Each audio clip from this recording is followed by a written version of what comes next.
시는 예배에 대해서 오늘 아침에 생각해 보고자 합니다. 하나님께서 받으시는 예배, 우리는 과연 그러한 예배를 드리고 있을까를 생각해 볼 수가 있습니다. 우리는 이 앞주에 하나님께서 우리에게 천대까지 은혜를 베푸신다라고 말씀을 드렸습니다.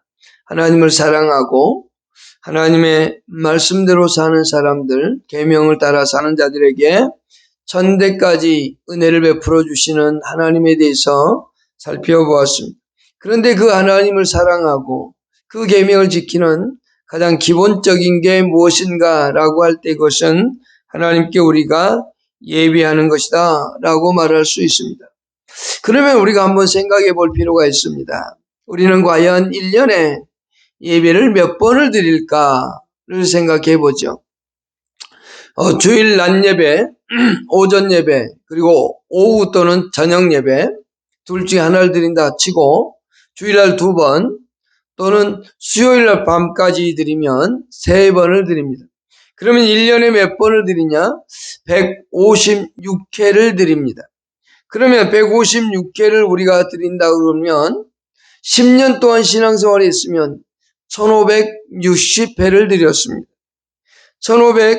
1년에 10년 동안 1560회를 드리죠. 만일에 우리가 50년 동안 신앙생활을 했다 그럴 경우에는 약 7500회 정도를 우리가 드리는 겁니다. 그런데 일주일에 4번을 드린다 그러면 1년에 208회를 드립니다. 그러면 10년 동안 우리가 신앙생활을 했다 그럴 경우 어떻게 되냐면 1400회를 드립니다. 그러니까 내가 10년 동안 신앙생활을 했다 그러면 차소 못해도 5000번 이상은 예배를 드립니다. 4번 다. 예를 들어서 주일 낮, 주일 오후, 그 다음에 수요일 밤, 그 다음에 금요기도회 또는 구역 예배든 목장 예배든 간에 그것까지 다 한다면 4번을 드린다고 하면 그러면 자그마치 10년 동안 50년 동안 신앙생활을 했으면 5만 번을 더 드린 겁니다. 새벽 예배 빼고 말입니다. 그러면 우리가 그 많은 예배를 드릴 때 과연 내가 드린 예배를 하나님이 몇 번이나 받았을까? 하나님이 내 예배를, 내가 드린 이 예배를 하나님이 몇 번 정도 연락해 주셨을까? 우리는 착각을 하죠. 내가 드린 모든 예배를 다 연락했을 거라고 생각을 합니다. 그런데 우리는 성경을 보면 그렇지 않음을 볼 수 있습니다. 이사야서 1장 11절로 13절에 보면 이렇게 말씀합니다. 여호와께서 말씀하시되 너희의 무수한 재물이 내게 무엇이 유익하뇨?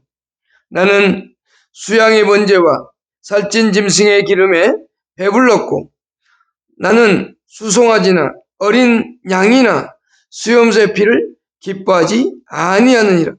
너희가 내 앞에 보이려 오니 이것을 누가 너에게 요구하겠느냐? 내 마당만 밟을 뿐이니라.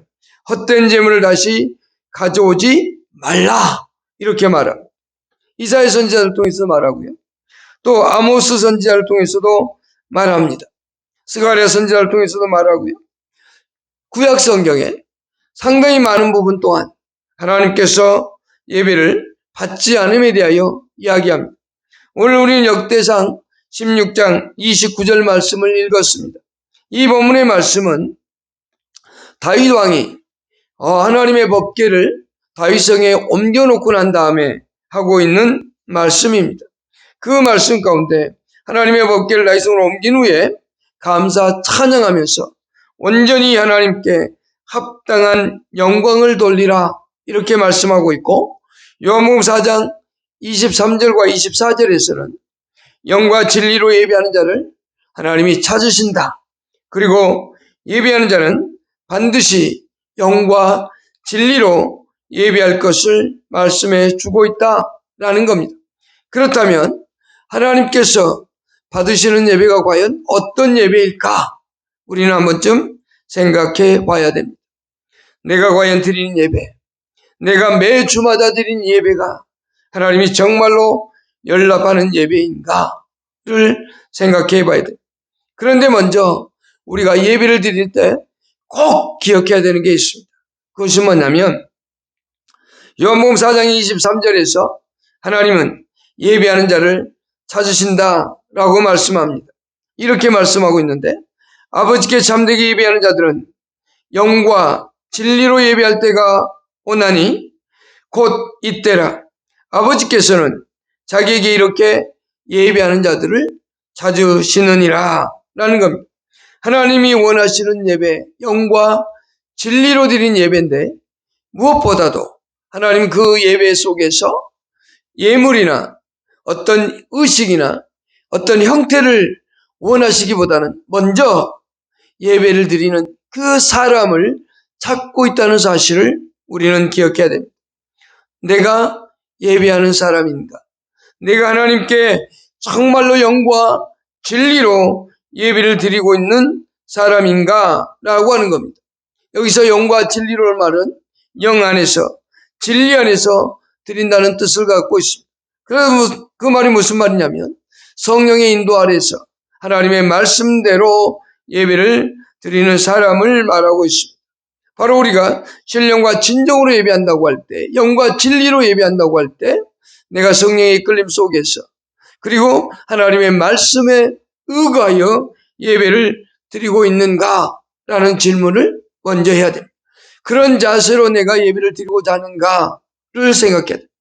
그저 예배 시간 되었고 주일이 되었으니까 마지못해서 교회 가는 것이 아니라 교회 예배 드리고 가는 것이 아니라 또는 습관처럼 예배 드리러 가는 사람이 아니라 진정 하나님께 내가 성령의 이끌림 속에서 하나님의 말씀에 의거하여 예배를 드릴 것인가 입니다. 그러면 성경 안에서 예배를 드릴 때마다 하나님이 아까 이사야서를 통해서 대표적인 성경 구절 하나만 봤는데 이사야 선지자를 통해서 볼 때 하나님이 기뻐하지 않는 예배, 하나님이 받지 않는 예배가 있다는 걸 보았습니다. 그뿐만이 아닙니다. 두 번째 생각할 것은 뭐냐면 예배에 실패한 사람들이 성경에 많이 있다라고 하는 겁니다. 내가 예배를 드릴 때 과연 그 예배가 하나님이 받으시는 예배냐 아니냐라는 것을 우리 스스로 한 번쯤 생각하면서 성경 안에 있는 예배 실패자들은 왜 실패했는가를 한번 보겠습니다. 먼저 우리가 잘 아는 대로 창세기 4장 5절에 보면 하나님께서는 가인의 예배를 받지 않았다고 말합니다. 창세기 4장 5절은 이렇게 말합니다. 가인과 그의 제물은 받지 아니하신지라 가인이 몹시 분하여 안색이 변했다고 말합니다. 그가 잘못했는데 스스로 하나님 앞에 예배를 실패했는데 그는 자신이 하나님의 예배를 받지 않았다고 해서 자신이 마음속에서 분노가 일어나고 얼굴이 변할 정도로 화가 나 있습니다. 예배 드리면서 우리 마음속에 기쁨이 없고 감사가 없고 냉랭하거나 예배를 드리고 돌아갈 때 내 마음속에 어떤 분노가 일어난다면 그 예배는 성공한 예배가 될 수 없습니다. 예배를 드리러 왔는데 그 예배 속에 예배를 마치고 돌아갈 때 하나님께 내가 영광을 드리고 기쁨과 감사함으로 세상을 향해 나가지 않는다면 그 속에는 내가 예배에 실패를 한 거 아닌가 고민해 봐야 돼. 그리고 하나님 내가 정말로 예배를 잘못 드린 게 아닙니까? 내가 하나님께 연락되지 않는 예배를 드렸다면 하나님 용서해 달라고 그런 마음을 가져야 됩니다. 두 번째, 레위기 10장에 보면 10장 1절과 2절에 보면 아론의 아들 나답과 아비후라고 하는 사람이 나오는데 그들이 하나님 앞에서 예배를 할 때 실패를 합니다. 레위기 10장 1절과 2절은 이렇습니다. 아론의 아들 나답과 아비후가 각기 향로를 가져다가 여호와께서 명령하시지 아니하신 다른 물을 담아 여호와 앞에 분향하였더니 불이 여호와 앞에서 나와 그들을 삼키매 그들이 여호와 앞에서 죽은지라 나답과 아비후가 죽었다는 겁니다. 예배를 드리는데 말이에요. 불을 살려서 하나님 앞에 예배를 드리러 나갔는데 죽었습니다. 그게 뭘까요? 다른 불을 드렸다라고 하는 겁니다. 출애굽기 30장 9절에 이렇게 말하고 있습니다. 너희는 그 이후에 다른 향을 사르지 말라라고 말하고 있습니다. 다른 향이라고 하는 것은 뭐냐면 규례대로 만들어지지 않는 향을 말합니다. 출애굽기 34장부터 38장에서 하나님이 정하신 방식이 있습니다. 근데 그와 같은 것들을 드리지 않았다는 겁니다. 또한 번제단에 불을 사르질 때 다른 향을 붙이거나 아니면 다른 불을 드림으로 말미암아서 그들이 하나님 앞에서 죄를 범하고 말았다는 것을 볼 수 있습니다. 하나님께서 얼마나 진노 있는지를 보여주고 있습니다. 또한 엘리의 아들들이 있습니다. 엘리는 제사장이었습니다. 그러면 제사장의 아들들이면 하나님 앞에서 예배를 잘 드릴 것 같지 않습니까? 그런데 그들의 죄악을 성경은 이렇게 말합니다. 뭐라고 얘기하냐면 사무엘상 2장 17절에 이 소년들의 죄가 여호와 앞에 심히 크면 그들이 여호와의 제사를 멸시하였음이라 라고 되어 있습니다. 엘리의 아들들이 하나님 앞에서 죄를 범했는데 그들의 죄가 얼마나 컸냐면 여호와의 제사, 하나님께 드린 예배를 멸시했다라고 말합니다. 그 외에도 사울 왕도 그랬고요. 이스라엘 백성들도 아까 읽었던 것처럼 이사야 선지자를 통해서 말씀하셨던 말씀처럼 이스라엘 백성들도 그랬습니다. 우리가 잘 아는 유두고도 사도행전 20장에 보면 그가 설교가 길어지니까 바울의 말씀의 강론이 길어지니까 졸다가 떨어져서 죽은 사건을 볼 수 있습니다. 로마서 1장 25절에 보면 하나님께 영광을 돌려야 되는데 그들은 오히려 다른 피조물을 숭배하는 모습을 볼 수 있죠. 이와 같이 예배에 실패하는 원인은 다른 게 아닙니다. 자기의 자신을 위하거나 또는 성경대로 성경이 제시한 원리대로 하지 않고 있다는 것입니다. 우리는 예배를 드릴 때 성경이 제시해 주신 방식을 따라 예배를 해야 됩니다. 순천에 어떤 교회 가면 이런 예배를 드립니다. 오전 9시에는 전통적인 예배, 오전 11시에는 현대식 예배라고 해서 예배 방식이 둘 다 완전히 다릅니다. 그러면 과연 어느 것이 맞는 예배죠? 주일날 예배를 드리는데 하나의 예배는 전통적인 방식의 예배를 9시에 드리고 11시에는 현대식 예배라고 그래가지고 찬양하다가 신앙 고백 하나 하고 그 다음에 대표기도하고 설교자 올라와 설교하고 찬송하고 그리고 끝납니다. 고전적인 예배는 예배에 부르심부터 쭉 선수대로 쫙 하는 겁니다.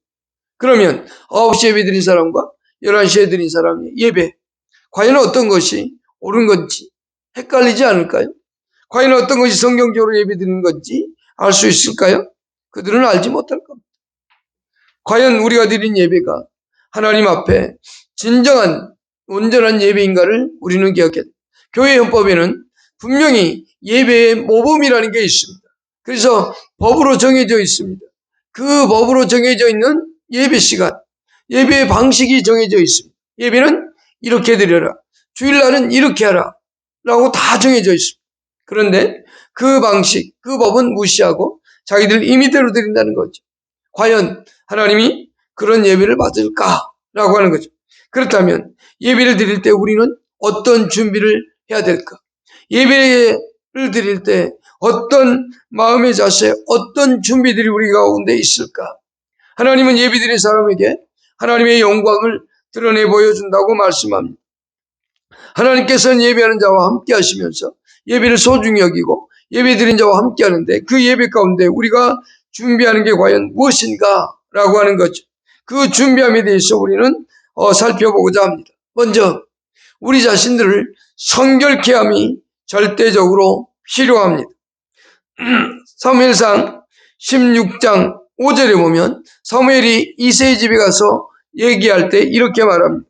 이르되 평광을 위함이니라 내가 여호와께 제사로 왔으니 스스로 성결하게 하고 와서 나와 함께 제사하자 하고 이새와 그의 아들들을 성결하게 하고 제사에 청하니라 라고 되어 있습니다.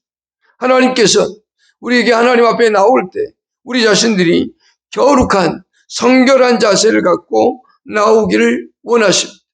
먼저 우리들 자신의 마음부터 깨끗한 마음으로 하나님 앞에 나아가려고 하는 자세, 그것이 중요합니다.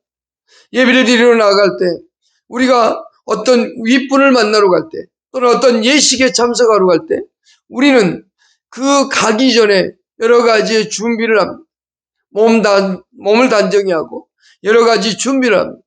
그걸 그러하건대 거룩하신 하나님, 전능자이신 하나님 앞에 나아감에 있어서 우리의 마음을 거룩하지 않고 정결하지 않는 마음의 자세를 나아간다면 그것은 옳지 못하다라고 할 수 있습니다. 욥기 1장 5절에 보면 욥은 이렇게 말하고 있습니다. 욥이 잔치를 하는 동안에 그들을 제 자식들을 불러다가 성결하게 하되라고 되어 있습니다. 욥기 1장 5절에 욥은 그들을 차례대로 부르는데 잔치에 참여하는 사람들 자식들을 다 불러놓고 그들을 다 성결하게 하되 아침에 일어나서 그들의 명수대로 번제를 드렸으니 이는 욥이 말하기를 혹시 내 아들들이 죄를 범하여 마음으로 하나님을 욕되게 하였을까 함이라. 욥의 행위가 항상 이러하였다라고 되어 있습니다. 욥은 하나님 앞에 나와 예배를 할 때 자식들을 하나님 앞에 제사를 드리려고 할 때 그들의 자식들을 성결케 한 것을 볼 수 있습니다. 두 번째, 우리가 예배를 드리려고 할 때 무엇을 준비해야 되느냐? 시간을 준비해야 됩니다. 예배의 시간에 막 쫓겨서 하는 것이 아니라 그 예배를 위해서 시간을 만들어 놓아야 됩니다. 예배 시간에 쫓기지 않기 위해서 예배 끝나고 바로 약속을 잡고 예배 시간에 얼른 끝나기를 막 바라는, 예배가 조금 늦어지면 마음이 막 급해가지고 그러면 안 됩니다. 예배를 드리러 나올 때는 미리 마음의 준비를 다 하고 그리고 미리 나와서 준비하고 그 예배를 시간을 만드는 겁니다. 우리가 누군가를 만나러 갈 때도 미리 나가는 겁니다. 시간 약속을 지키지 않는 것, 그것은 옳은 행위가 아닙니다. 하나님 앞에 나올 때 시간이 정해져 있습니다. 그 시간에 정확히 맞춰서 나오지 말고 미리 시간을 준비하고 여유 있게 나와서 하나님 앞에 찬양도 하고 기도도 하고 오늘 들을 말씀에 대한 묵상도 하고 하나님께 은혜를 달라고도 하고 또 미리 시간을 정해서 다른 성도들을 위해서도 또 설교자를 위해서도 교회를 위해서도 기도하면서 준비하는 자세가 필요합니다. 그리고 끝나는 시간도 여유 있게 가져야 돼요. 12시에 끝나면 그 다음에 내가 뭘 해야지, 어떤 약속을 잡고 이런 게 아닙니다. 주일은 온전히 하나님 앞에 하루를 다 드리도록 되어 있습니다. 그런데 우리는 예배 한 번 딱 1시간 드리는 것, 그것을 통해서 내가 주일을 다 지켰다고 생각합니다.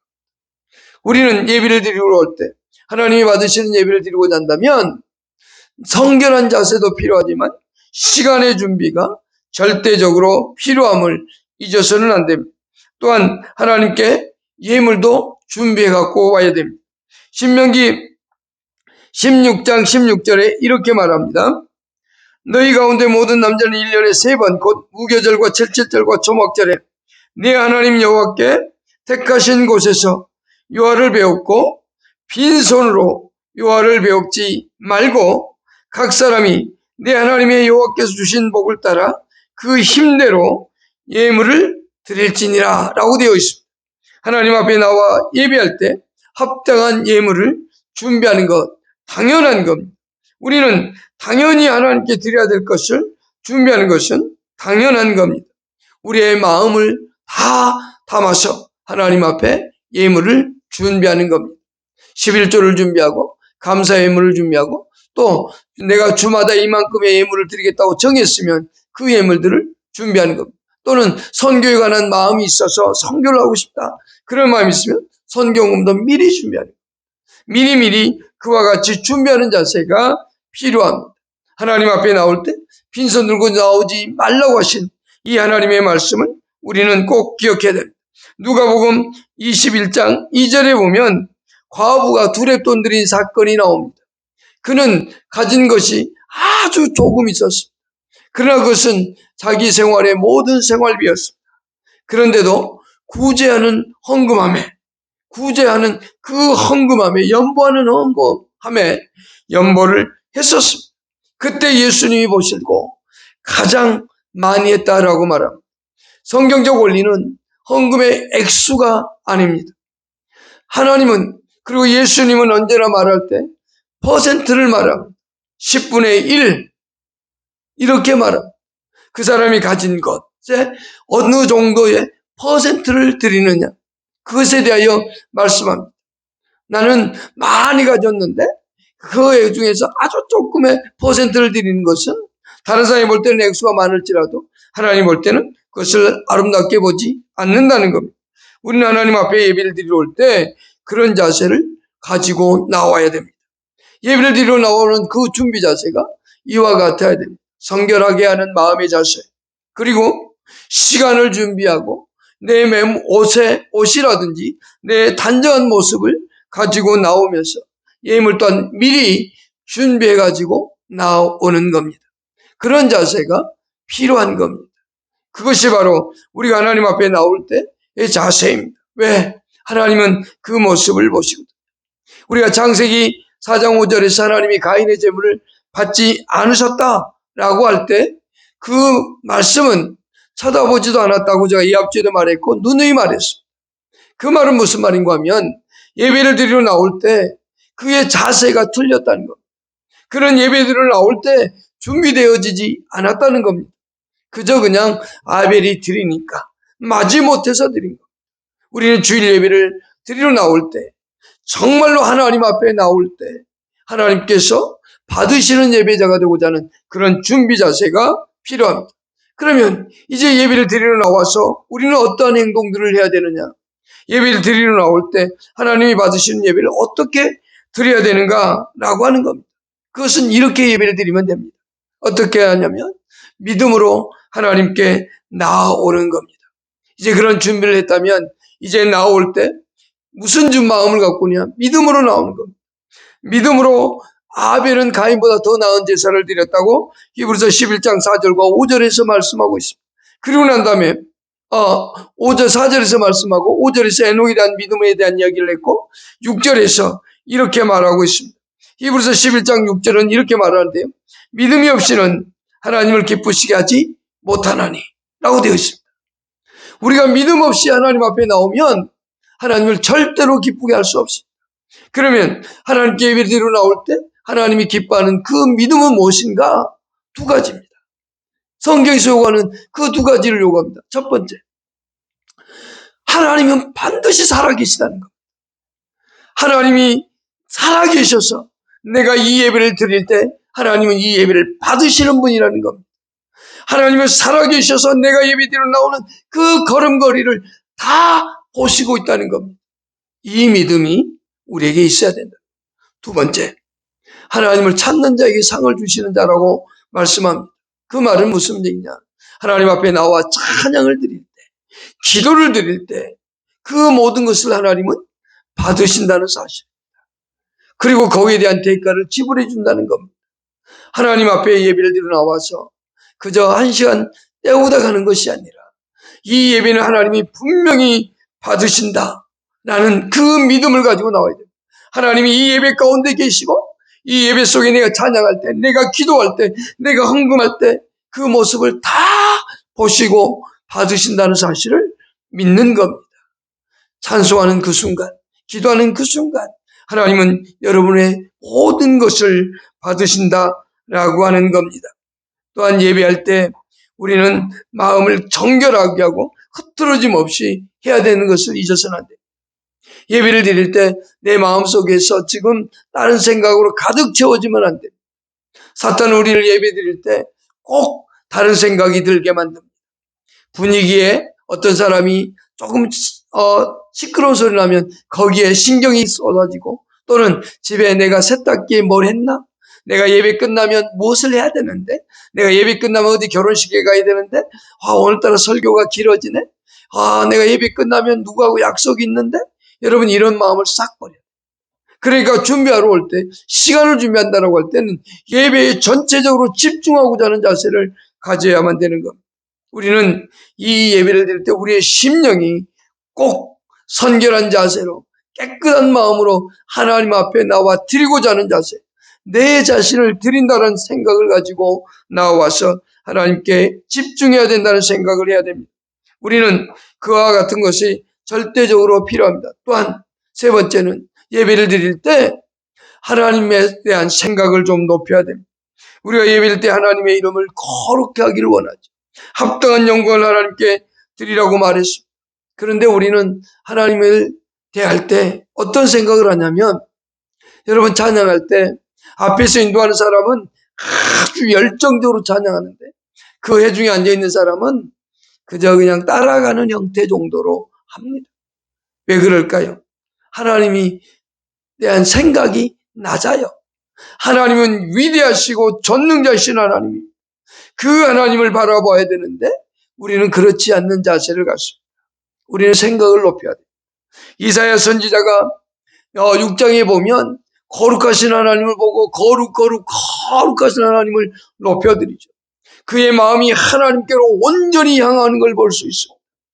또한 요한계시록 4장에서도 하나님을 향한 천사들이 찬양할 때, 24장로들이 찬양하고 천사들이 찬양할 때 하나님의 이름을 높이며 하나님의 전능하심을 높입니다. 우리는 하나님께서 전능하신 하나님이라는 사실을 잊어서는 안 됩니다. 예배하는 그 순간, 모든 순간마다 집중해서 하나님을 향한 생각이 높아져야 돼요. 위대하신 전능자이신 하나님, 그리고 우리 예배를 받으시는 그 하나님 앞에 반드시 우리의 생각을 높여드려야 돼요. 그리고 그 하나님께 우리의 생각을 드려야만 된다는 것. 또한 경외함으로 우리는 하나님 앞에 예배를 드려야 됩니다. 우리의 마음을 다해서. 야곱이 자기 아버지가 하나님을 경외하는 모습을 보면서 야곱이 아버지 이삭이 경외하는 것을 따라서 했다라고 창세기 31장 53절에 말씀하고 있습니다. 아버지가 하나님을 경외하는 모습을 보고 그렇게 살아간 것처럼 나도 그렇게 하나님 앞에 경배하는 모습을 보입니다. 또한 시편 2편 11절에 이렇게 말합니다. 여호와를 경외함으로 섬기고 떨며 즐거워할지어다 라고 말합니다. 하나님에 대한 두려움, 또한 하나님에 대한 그 두려움이 어떤 공포의 두려움이 아니라 존경과 감사의 두려움이어야 됩니다. 우리는 그 아버지 앞에 겸손함으로 예배를 드려야 됩니다. 예배를 드릴 때 아브라함도 하나님 앞에서 기도할 때 그는 이렇게 말했습니다. 아브라함이 대답하여 이르되 나는 티끌이나 재와 같이 같사오니 라고 말합니다. 그러면서 감히 주께 아뢰나이다. 티끌과 재 같은 존재가 하나님 앞에 감히 아뢰옵니다라고 기도하는 내용이 창세기 18장에 나옵니다. 18장 27절에 했던 말씀입니다. 그는 자신을 티끌과 재와 같이 여기며 하나님 앞에 나아가 기도하는 자의 자세였습니다. 우리는 하나님 앞에 나와서 예배할 때 어떠신가요? 하나님 앞에서 내가 당당하고 떳떳한 건 좋으나 그러나 우리는 하나님 앞에 정말로 보잘것없는 존재를 받아주시고 흠양하신 그 하나님 앞에 나오는 겁니다. 마지막으로 우리는 하나님 앞에 겸손하게 예배를 드리되 예수의 이름으로 예배자가 되어야 된다는 사실. 우리는 기도할 때 마지막에 예수님의 이름으로 기도드리옵나이다 라고 합니다. 그 말은 예수 그리스도의 구속의 은혜를 감사하고 예수 그리스도의 은혜에 의하여 내가 하나님께 기도를 드립니다 라고 하는 겁니다. 또한 예배도 마찬가지입니다. 우리는 예수 그리스도의 구속의 은혜를 기억하고 그 은혜를 힘입어서 하나님 앞에 나와 예배하는 겁니다. 히브리서 4장 14절은 이렇게 말합니다. 그러므로 우리에게 큰 대제사장이 계시니 승천하시니 곧 하나님의 아들 예수시라. 우리가 믿는 도리를 굳게 잡을지어다. 우리에게 있는 대제사장은 우리의 연약함을 동정하지 못하실 리가 아니요 모든 일에 우리와 똑같이 시험을 받으시니로되 죄는 없으시니라. 그러므로 우리는 긍휼하심을 갖고 때를 따라도 없는 은혜를 받기 위하여 은혜의 보좌 앞에 담대히 나아갈 것이니라 라고 말하십니다. 우리는 예수 그리스도의 은혜를 가지고 담대히 하나님 앞에 나아가 하나님을 찬양하고 하나님께 기도하고 하나님께 영광을 드리는 예배자, 그것이 곧 성령의 인도 아래서 하나님의 말씀대로 행할 수 있는 그런 삶의 자세가 곧 우리에게 있어야 됩니다. 오늘 역대상 16장 29절에서 여호와 이름에 합당한 영광을 그에게 돌릴지어다. 재물을 들고 그 앞에 들어갈지어다. 아름답고 거룩한 것으로 여호와께 경배할지어다. 이 말씀을 여러분 마음에 새기면서 예배하는 예배자가 되기를 축복합니다. 그래서 예배를 하나님이 받으시는 예배자가 되기를 축복합니다. 기도하겠습니다.